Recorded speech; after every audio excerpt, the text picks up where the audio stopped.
Kita kembali membaca sabda Rasulullah SAW agar termuliakan bibir kita, yang dengan itu pula semoga termuliakan jiwa kita dengan ucapan-ucapan dan tuntunan Nabi Muhammad SAW. Qala Rasulullah sallallahu alaihi wasallam, ma yusibul muslima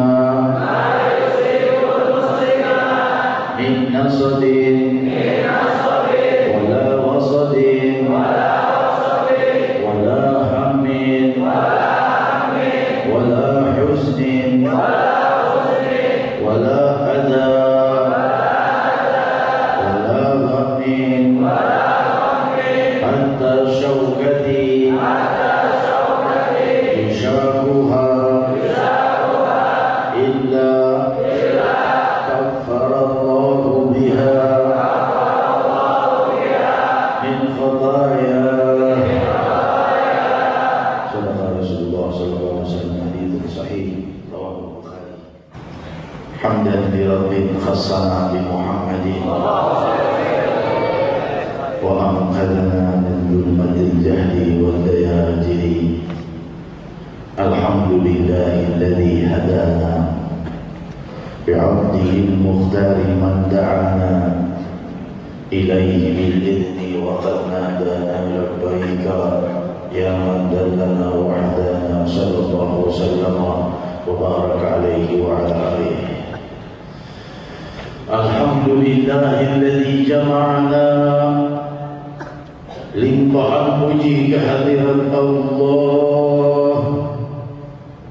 yang maha mengundang kita untuk sampai kepada kemuliaan, yang maha menyeru jiwa dan ruh kita untuk terus mendekat kehadiran Allah Subhanahu wa ta'ala, dan maha memanggil jiwa kita untuk terus terangkat kepada keluhuran. Dan sampailah kita di perkumpulan ini yang dengan inilah berjatuhan dosa-dosa dan kesalahan kita. Maha suci Allah Subhanahu wa ta'ala yang maha luhur, maha menawarkan kedekatan dan kemuliaan yang kekal kepada hamba-hambanya, maha memiliki kemuliaan dunia wal akhirah, maha memiliki dan menguasai seluruh benda dan makhluk di atas permukaan langit dan bumi. Tiada satu gerakan makhluk di alam semesta yang lepas dari pengawasan ilahi. Tiada satu lintasan pemikiran yang tersembunyi dari Allah, dan tiada pula perasaan yang tidak ditembus oleh kemaha-pengetahuan Allah. Dari setiap yang hidup, generasi ke generasi selanjutnya, semua lintasan pemikiran dan jiwa mereka jelas di hadapan Allah Subhanahu wa ta'ala. Maha suci Allah Subhanahu wa ta'ala yang menuntun kita kepada keluhuran. Hadirin hadirat yang dimuliakan Allah, seruan-seruan ilahiyah yang dibawakan oleh utusan ilahi Sayyidina Muhammad sallallahu alaihi wasallam, yang segenap ucapan dan setiap kalimat-kalimat ucapannya adalah rahmatnya Allah, berupa berlian keridhaan ilahi yang akan terus dimiliki oleh mereka yang mengikutinya di dunia hingga di akhirat. Tiada orang yang lebih mulia di yaumul qiyamah dari kelompok orang-orang yang mengikuti Sayyidina Muhammad. Tiada orang yang lebih bercahaya wajahnya selain mereka yang mengikuti tuntunan Nabi Muhammad sallallahu wasallam wa baraka alaihi wa ala alihi. Nawwara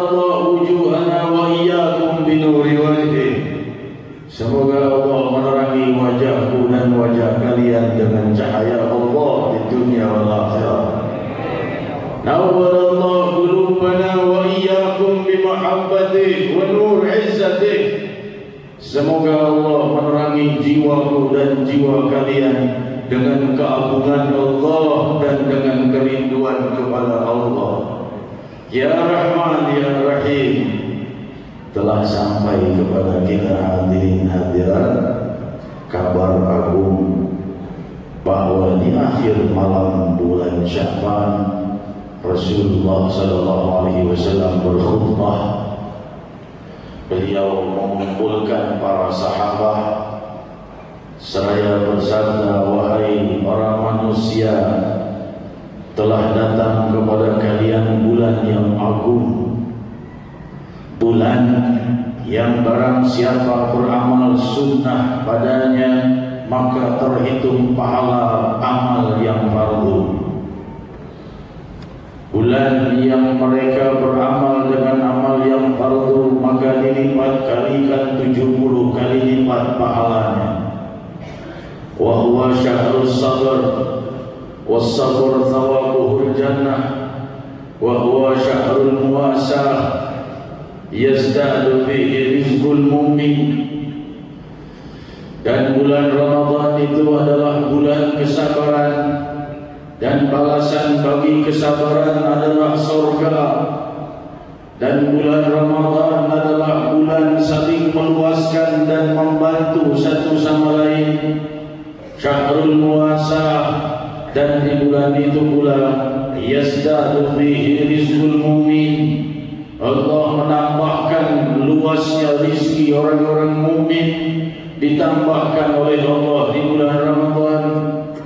Dan di bulan itu hadirin bulan bagi kita untuk saling tolong menolong satu sama lain. Dan di bulan itu pula Rasul sallallahu alaihi wasallam meneruskan khutbahnya, barang siapa yang memberi makanan bagi orang yang berbuka puasa, man fattara as-sha'im ghafarallahu dzambah, maka Allah hapus dosa-dosanya bagi mereka yang menyediakan makanan bagi orang yang berpuasa. Maka berkata para sahabat radhiyallahu anhum wardahum, ya Rasulullah, tiada semua dari kami mampu memberi menghidangkan makanan buka puasa. Maka Rasul berkata, walau bitamrah wa syafur wa syarbatin ma, memberi hidangan buka puasa walaupun dengan sebutir kurma atau beberapa butir kurma dan segelas air, maka telah terbuka bagi kalian pengampunan Allah. Hadirin hadirat, dan Rasul meneruskan lagi sabda khutbahnya, barang siapa yang mengenyangkan orang yang berpuasa di bulan Ramadan hingga orang yang berpuasa itu kenyang di saat buka puasanya, maka ia akan minum dari telaga haudku min haudi, kata Rasul sallallahu alaihi wasallam, la yadma'u ba'daha abada, dan ia tiada akan pernah haus bila telah minum dari telaga haudku selama-lamanya. Demikian hadirin hadirat, dan Rasul meneruskan khutbahnya, itulah bulan yang awaluhu rahmah wa awsatuhu maghfirah wa akhiruhu 'idqun minan nar. Bulan itulah yang pertamanya adalah rahmatnya Allah, pertengahannya adalah pengampunan, dan akhirnya adalah kelepasan dari api neraka. Demikian hadirin hadirat, diriwayatkan di dalam Sahih Ibnu Khuzaimah dengan riwayat yang sahih. Fahamlah kita bulan Ramadan yang ada di hadapan kita, menanti kita dengan amal-amal yang sunnah, dan Allah melipat gandakan sebagaimana amal pahala amal yang fardu. Padahal bila kita berbuat misalnya selama 1000 tahun melakukan salat yang sunnah, belum menyamai 1 rakaat salat yang fardu. Dan itu semua ditunggu di bulan Ramadan, setiap detiknya menanti, setiap siang dan malamnya menanti kita. Beberapa malam-malam yang sangat sedikit dan tertentu, tapi di dalamnya rahasia kemegahan dan keluasan dan anugerah ilahi. Hadirin hadirat yang dimuliakan Allah, barang siapa yang beramal fardu maka baginya 70 kali lipat dari amal pahala fardunya. Bila ia melakukan salat subuh 1 kali maka ia dilipat gandakan pahalanya seakan melakukannya 70 kali. Hadirin hadirat, dan setiap amal sudah Allah lipat gandakan 10 kali lipat hingga 700 kali lipat di hari biasa. Tambahkan lagi 70 kali lipat di bulan Ramadan. Demikian hadirin hadirat, dan Rasulullah SAW juga menjelaskan bulan ini adalah bulan kesabaran. Oleh sebab itu, mohonlah kepada Allah agar memberikan kepada kita kekuatan untuk selalu bersabar dalam setiap detiknya, dalam setiap siang dan malamnya, agar kita mencapai rahasia kemuliaan sunnah Nabi Muhammad SAW dan berkumpul di yaumul qiyamah bersama orang-orang yang bersabar. Dan di bulan itu, dan juga Rasul berkata, was-sabr thawabuhul jannah, kesabaran itu balasannya adalah surga. Dan bulan itu bulan untuk saling tolong menolong, bulan kedermawanan, bulan sabarlah, bulan untuk saling membantu satu sama lain. Maka jadikanlah ucapan sang Nabi ini tahqiq dan terjadi di dalam diri kita, di dalam hari-hari kita di bulan Ramadan. Jadikan Ramadan itu saksi kedermawanan kita dan keluasan kita kepada sesama muslimin. Hadirin hadirat, dan Rasul sallallahu alaihi wasallam bersabda, wa yazdadu fihi rizqul mu'min, dan di bulan itu ditambahkan rizki orang-orang mukmin. Oleh sebab itu hadirin hadirat, janji dari Allah bagi mereka yang kaya, bagi mereka yang susah, bagi mereka dari semua kelompok manapun, selama mereka beriman, sudah dipastikan rizki mereka bertambah oleh Allah Subhanahu wa ta'ala di bulan Ramadan. Hadirin hadirat yang dimuliakan Allah, dan barang siapa yang memberi santapan buka puasa di bulan Ramadan maka diampuni dosa-dosanya. Hadirin hadirat, apa ia bisa ditimbang sebutir korma dan segelas air dengan pengampunan seluruh dosa kita? Tentunya hadirin hadirat sangat tidak sebanding. Bila kita mengeluarkan seluruh harta kita dan barangkali mengeluarkan semua apa yang kita miliki dan beribadah selama ribuan tahun, belum bisa membeli satu pengampunan dosa daripada apa yang telah kita perbuat. Tetapi itu telah Allah simpan bagi mereka yang mau menjamu orang yang berbuka puasa, walaupun hanya dengan sebutir korma dan walaupun hanya dengan segelas air. Hadirin hadirat yang dimuliakan Allah, para sahabat yang tidak kesemuanya memiliki keluasan harta seraya berkata, kami tidak mampu menjamu sebagaimana menjamu para tamu yang semestinya. Maka Rasul berkata, walau dengan sebutir korma dan segelas air, menunjukkan keluasan pengampunan Allah bagi mereka yang berpuasa di bulan Ramadan. Bagi mereka telah diberikan kesempatan bagi seluruh kelompok, dari mulai kelompok yang terkaya hingga kelompok yang termiskin, mereka bisa mendapatkan kemuliaan ini. Demikian hadirin hadirat yang dimuliakan Allah, dan Rasul sallallahu alaihi wasallam telah berkata, barang siapa yang mengenyangkan orang yang berpuasa di bulan Ramadan, maka ia akan minum dari telaga haudku yang tidak akan pernah haus selama-lamanya. Barang siapa yang meminumnya, di saat itu di hari hisab dijelaskan orang-orang berdiri menanti hari bertanggungan jawab. menanti panggilannya untuk disidang dalam sidang akbar, mereka kehausan. Banyak di antara orang-orang yang terputus tenggorokannya karena hausnya, dan dalam kelompok itu ada orang-orang yang diberi minum dari telaga haud milik Nabi Muhammad SAW yang tidak pernah haus selama-lamanya. Demikian hadirin hadirat yang dimuliakan Allah, awwaluhu rahmah. Maka sepertiga pertama di bulan Ramadan itu membawa rahmah. Apa itu rahmah? Seluruh kenikmatan dan kesejukan hidup dunia wal akhirah, itulah rahmah. Berupa kemudahan, berupa pengabulan doa, berupa terangkatnya musibah, berupa sembuhnya penyakit, dan hal-hal yang berupa kesulitan berubah menjadi kemudahan dengan rahmah. Sepertiga pertama Ramadan adalah rahmah, sepertiga kedua adalah pengampunan, di mana Allah menebarkan pengampunan sebanyak-banyaknya kepada mereka yang berpuasa Ramadan, dan sepertiga yang terakhir adalah puncak dari segala anugerah ilahi bagi para pendosa, yaitu bebas dari api neraka, lepas dari api neraka.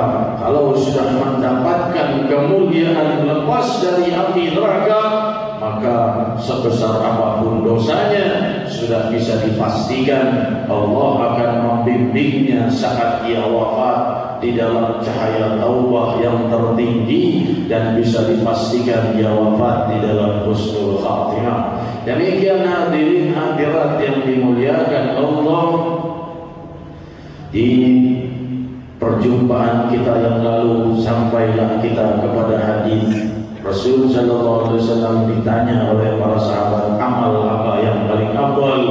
Yang pertama adalah salat di waktiha, yang kedua adalah birrul walidain. Salat di waktiha telah saya jelaskan, dan yang kedua adalah birrul walidain. Birrul walidain adalah perbuat baik kepada kedua orang tua. Diriwayatkan di dalam kitab Adabul Mufrad oleh Imam Bukhari bahwa Sayyidina Abdullah bin Umar radhiyallahu anhu wa ardhah berkata, barang siapa yang ingin diluaskan rezekinya dan diijabah dari segala yang ia dambakan, maka hendaknya ia berbakti kepada ayah ibunya, karena disitulah terbuka segala keberkahan di dunia dan akhirat.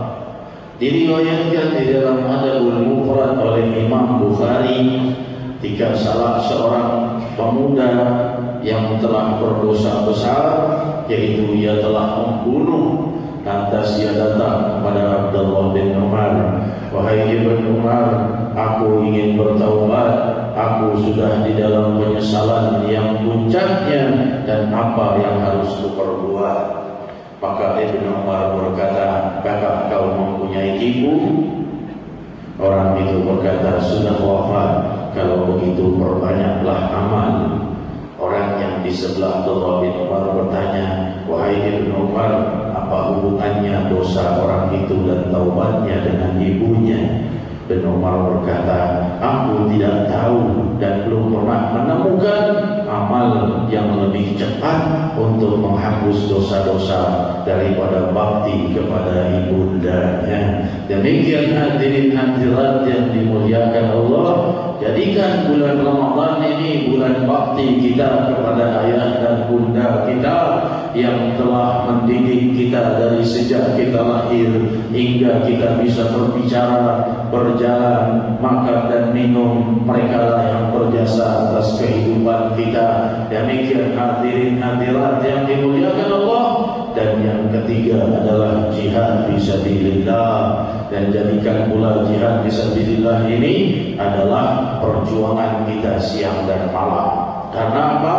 Karena jihad itu bukan hanya peperangan dengan senjata saja, tapi jihad yang besar adalah berperang dengan hawa nafsu. Dan bulan Ramadan ini waktunya kita berjihad dengan hawa nafsu kita, tundukkan kemarahan kita, tundukkan keinginan kita yang berupa hal yang mengingkari dari perintah Allah dan larangan Allah Subhanahu wa taala. Demikian hadirin hadirat yang dimuliakan Allah, sampailah kita di malam hari ini pada hadis Nabi SAW riwayat Imam Bukhari, yang hadis ini merupakan satu puncak pemahaman dan simbol kelembutan Allah Subhanahu wa taala.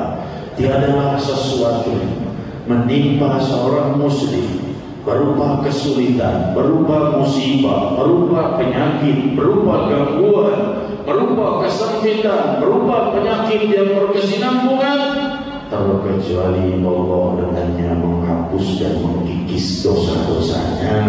Hadirin hadirat, setelah kita memahami hadis ini, masihkah kita akan menuduh Allah tidak adil? Masihkah kita belum memahami dan belum mempercayai bahwa Allah itu Maha berkasih sayang? Kita melihat seluruh musibah yang sampai kepada muslimin di barat dan timur adalah penghapusan dosa bagi mereka. Demikian Allah membayar dan mengganti setiap kesulitan dan kesedihan para pendosa. Ini bukan orang yang tidak berdosa, ini orang yang berdosa. Ini perlakuan Allah kepada orang yang mengingkari Allah. Ini perlakuan Allah kepada orang yang berbuat hal yang dimurkai Allah. Inilah kasih sayang Allah kepada para pendosa. Inilah kabar dari Sayyidina Muhammad sallallahu alaihi wasallam tentang luasnya rahmatnya Allah Subhanahu wa taala. Hadirin, pahamilah, ketika kita melihat musibah datang pada diri kita, pada kasih sayang, pada keluarga kita, pada saudara kita, itu adalah simbol kelembutan ilahi karena telah berjatuhan dosa-dosanya. Demikian hadirin hadirat, renungkanlah dan pahamilah, setiap detik Allah terus mengikis dosa dari hamba-hambanya yang telah mengingkari Allah, yang telah berbuat salah kepada Allah, yang tidak ingin beristighfar dan mereka tidak mau bertaubat.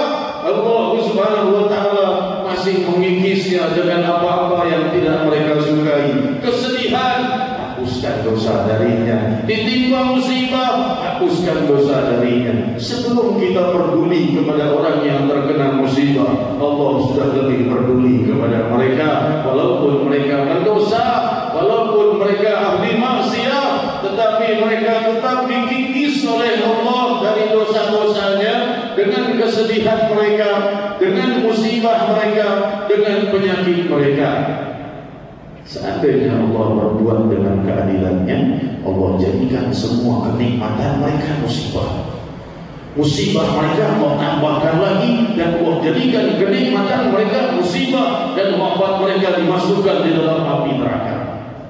Tapi tidak demikian hadirin hadirat.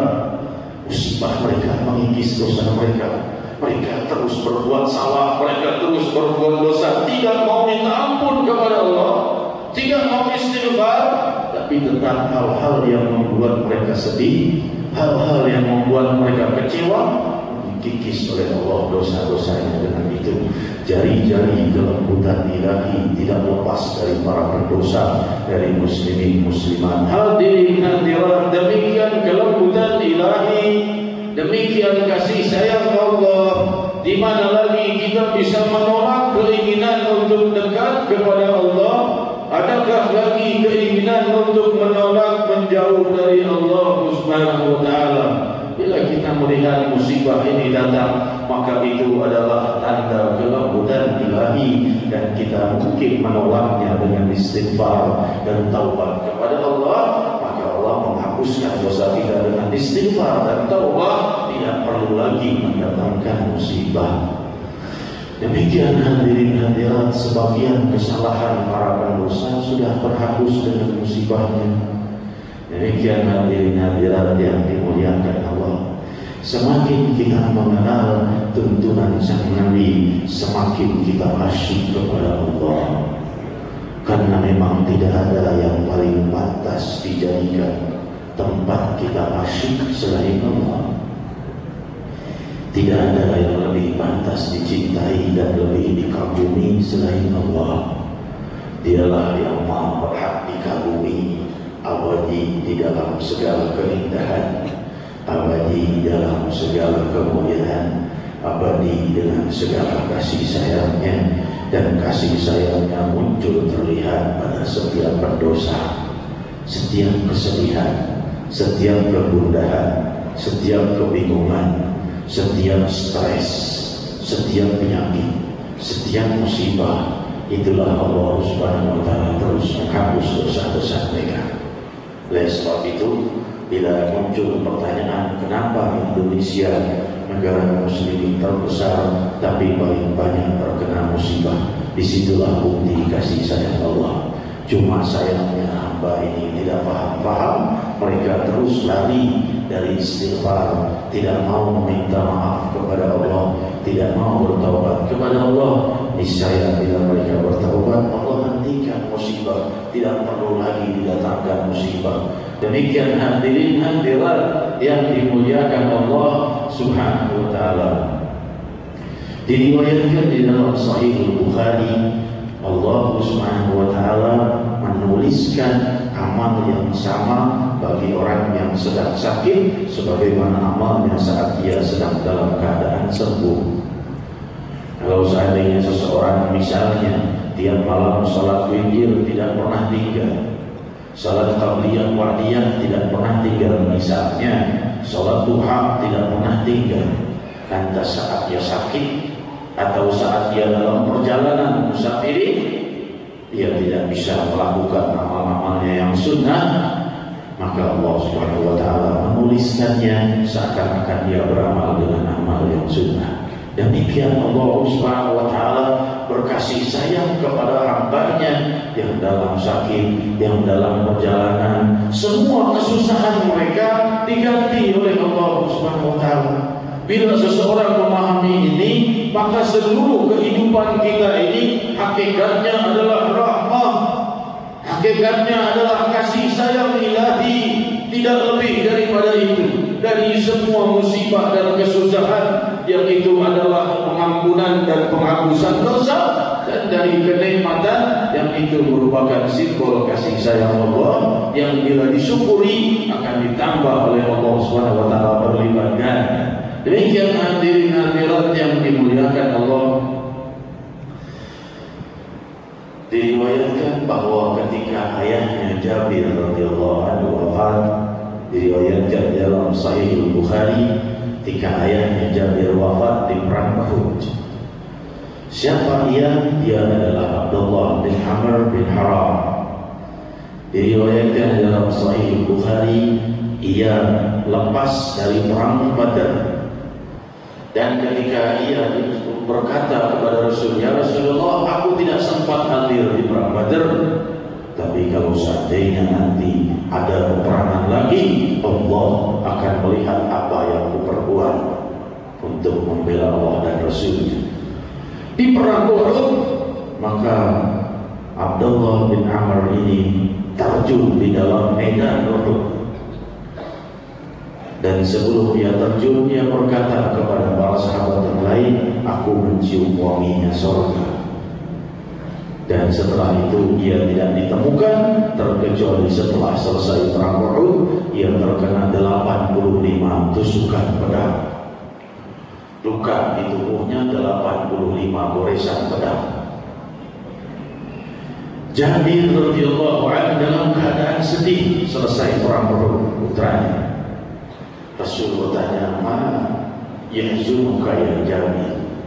Apa yang membuatmu sedih wahai Jabir?" Jabir berkata, "Ya Rasulullah, ayahku wafat di perang Uhud." Rasul berkata, "Wahai Jabir, tahukah engkau ayahmu sekarang sedang apa?" Jabir terdiam. "Ayahmu sekarang sedang berdiri di Hadratullah, dan Allah sedang berkata kepadanya, 'Ya abdi, utlub ma turid.' Hai hambaku, minta apa yang kau inginkan." Lantas ayahmu berkata, kata Rasul, "Ya Allah, aku ingin dihidupkan kembali dan berperang lagi di jalan-Mu." Maka berkatalah Allah Subhanahu wa Ta'ala menjawab, "Qad sabaqa minni annahum ilaiha la yarji'un." Aku sudah tentukan bahwa yang wafat tidak akan kembali lagi dalam kehidupan. Maka berkatalah ayahnya Jabir tadi, wahai Allah, maka oleh sebab itu abligh man warai, sampaikan kabar ini kepada orang yang setelah aku, bahwa aku ini hidup walaupun aku tidak kembali lagi ke dalam kehidupan dunia. Maka turunlah ayat, la tahsabanna alladziina qutilu fi sabilillahi amwat bal hum ahya'un 'inda rabbihim yurzaqun. Turunlah firman Allah kepada Nabi Muhammad SAW, jangan sesekali mereka menyangka orang yang wafat di jalan Allah itu wafat, mereka itu hidup dan diberi rizki oleh Allah Subhanahu wa taala. Kabar ini diminta oleh ayah Jabir, wahai Allah, sampaikan pada yang di dunia yang masih hidup bahwa aku ini masih hidup. Maka Allah turunkan ayat untuk mengabulkan doanya ayat Jabir, la tahsabanna alladziina qutilu fi sabilillahi amwat. Jangan sesekali kalian menyangka orang yang wafat di jalan Allah itu wafat, mereka itu hidup dan diberi rezeki oleh Allah. Demikian hadirin hadirat kemuliaan Allah Subhanahu wa taala menyambut para pencintanya. Diriwayatkan di dalam Durrul Manthur oleh Al-Hafidz Al-Imam Jalaluddin Abdul Rahman As-Suyuti alaihi rahmatullah, mengambil riwayat dari Anas bin Malik radhiyallahu anhu arda, bahwa manusia kelak setelah terpisah tempatnya di surga dan neraka, Allah Subhanahu wa taala mengumpulkan penduduk surga dan menjadikan para nabi di atas mimbar-mimbar cahaya, dan Allah menjadikan para siddiqin berada di atas dipan-dipan cahaya, dan Allah jadikan kursi-kursi cahaya untuk para syuhada, dan yang lainnya duduk di atas misik putih. Lantas Allah Subhanahu wa taala terdengarlah satu suara yang maha berwibawa, marhaban bi ibadi wa zuwari wa wabdi wa zuwari wa wabdi wa jirani. Selamat datang wahai yang berkunjung kepadaku, selamat datang wahai hamba-hambaku yang datang dekat kepadaku, selamat datang wahai para tetanggaku. Maka mereka dijamu dengan makanan dan minuman yang ma la ainun ra'at wala udhunun sami'at wala khatara ala qalbi bashar. Makanan dan minuman yang belum pernah terlintas oleh pemikiran, belum pernah dilihat mata, dan belum pernah didengar telinga. Dan setelah itu terdengar lagi suara marhaban bi'ibadi wa zuwari wa jirani wa wabdi. Selamat datang wahai abdi-abdiku, wahai yang dekat kepadaku, wahai yang berdatangan kepadaku. Lantas dibagikanlah atas mereka pakaian-pakaian dari sutra, dan berhembuslah angin yang membuat wangi wajah dan seluruh pakaian mereka. Dan setelah itu Allah Subhanahu wa taala menyingkapkan tabir cahaya yang membatasi antara makhluk dengan Al-Khaliq, yang sebelumnya mereka belum melihat keindahan Allah. Di saat itulah Allah menyingkapkan tabir yang menghalangi antara Allah dengan penduduk surga.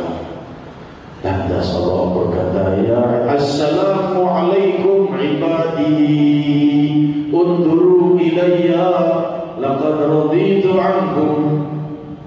Assalamualaikum wahai hamba-hambaku, pandanglah kepadaku, pandanglah zatku, unduru ilayya, pandanglah kepada zatku, laqad raditu ankum, aku telah ridha kepada kalian.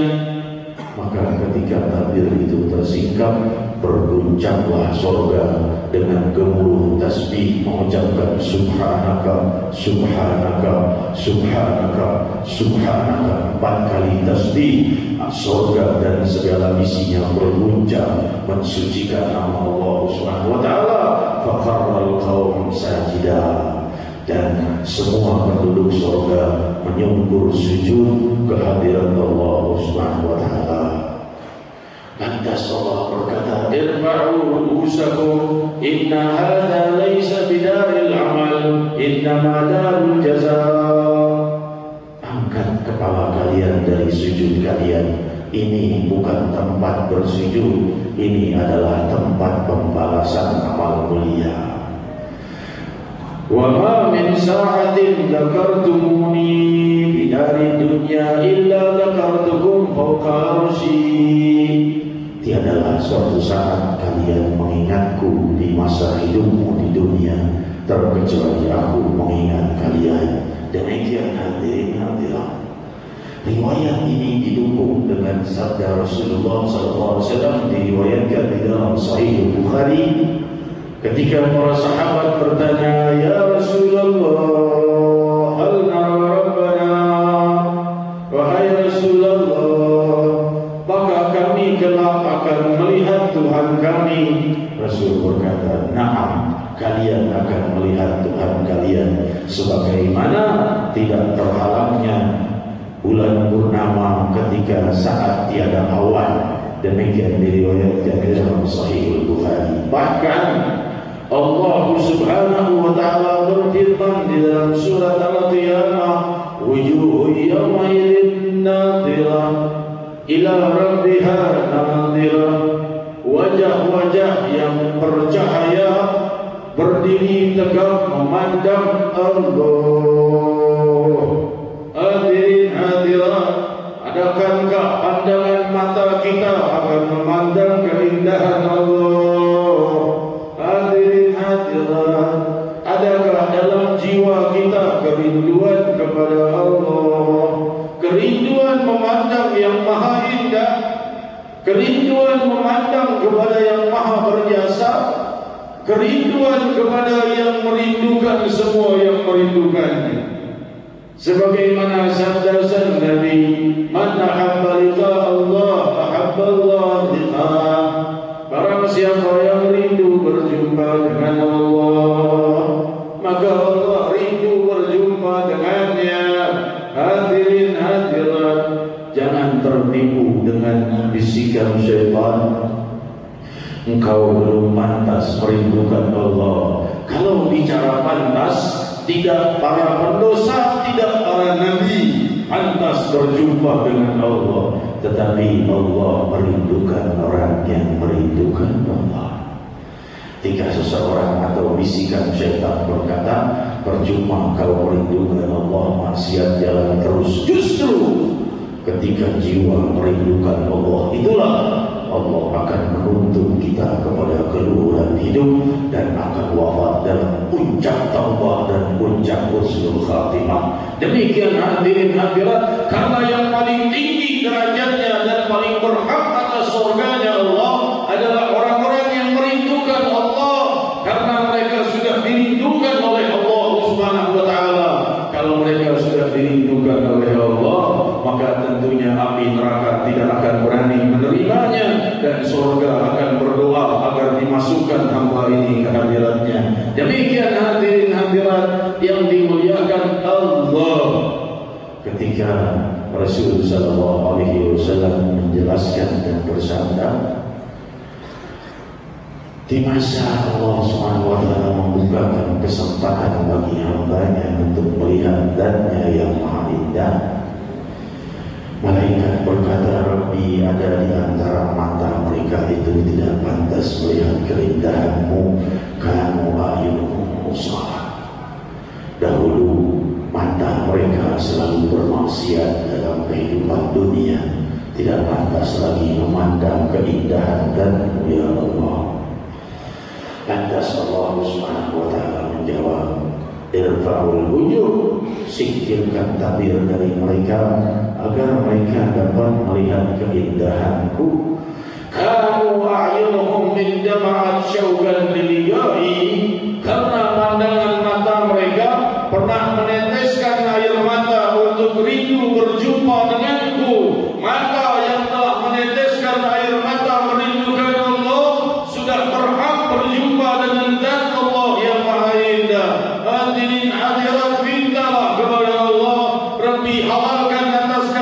betul-betul merindukanmu ya Allah. Ya Dzal Jalali wal Ikram, undang jiwa kami dan sanubari kami untuk merindukan jumpa denganmu ya Allah. Ya Rahman, Ya Rahim, terangi jiwa kami dengan kerinduan kehadiratmu. Rabbi, sejukkan sanubari yang terus bergejolak dengan dosa dan kehinaan ini. Rindu sejukkan dan dinginkan dengan kerinduan kehadiratmu. Jadikan jiwa kami bercahaya terang benderang dengan merindukan Zat-Mu yang maha luhur. Rabbi, pastikan ketika Engkau menyingkapkan tabir dan para siddiqin bersujud, para anbiya bersujud, memandang indahnya Zat-Mu, pastikan kami di antara mereka ya Allah. Ya Rahman, Ya Rahim, Ya Dzal Jalali wal Ikram, pastikan seluruh nama kami yang hadir berada di antara mereka ya Allah. Dari yang Kau firmankan, ila rabbiha nadhirah, wajah-wajah yang memandang kepada keindahan Zat-Mu. Rabbi, Allahumma rzuqna an-nadhar ila wajhikal karim. Inilah puncak doa Nabi Muhammad sallallahu alaihi wasallam. Allahumma rzuqna an-nadhar ila wajhikal karim. Wahai Allah, beri kami kesempatan memandang Zat-Mu yang maha indah, memandang Zat-Mu yang maha luhur.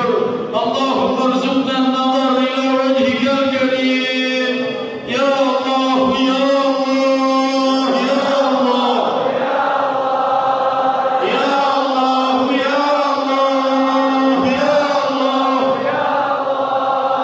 ya Allah, ya Allah, ya Allah, ya Allah, ya Allah.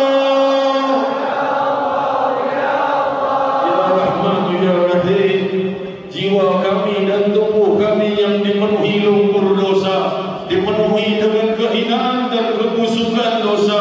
Namun Rabbi, dalam jiwa kami muncul kerinduan kehadirat-Mu Allah.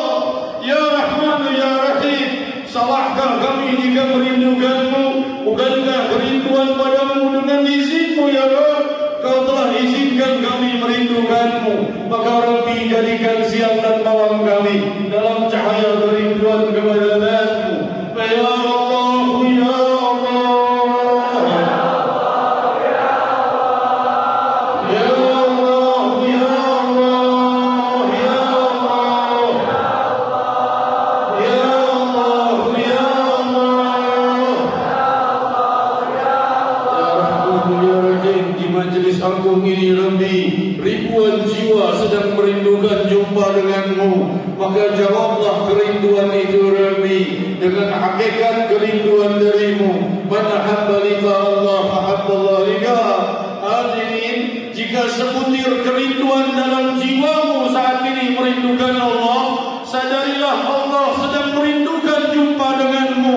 Barang siapa yang rindu jumpa dengan Allah, Allah rindu berjumpa dengannya. Rabbi, segala puji atas-Mu yang telah membukakan kerinduan-Mu kepada kami ya Rabb. Masing-masing dari kami Rabbi mempunyai hajat, mempunyai kesulitan, mempunyai musibah dan permasalahan. Rabbi, benamkan dan singkirkan segala musibah kami. Gantikan dengan kemudahan, gantikan dengan rahmah, gantikan dengan penyelesaian. Kabulkan seluruh hajat kami dunia wal akhirah. Rabbi, kami benamkan seluruh hajat kami di samudra kemuliaan-Mu, samudra kedermawanan-Mu. Rabbi, lepurlah seluruh dosa-dosa kami dan dosa kedua orang tua kami. Mereka yang masih hidup, curahkan keberkahan dalam hidupnya. Mereka yang telah wafat, muliakan arwah mereka bersama mukarrabin, bersama para siddiqin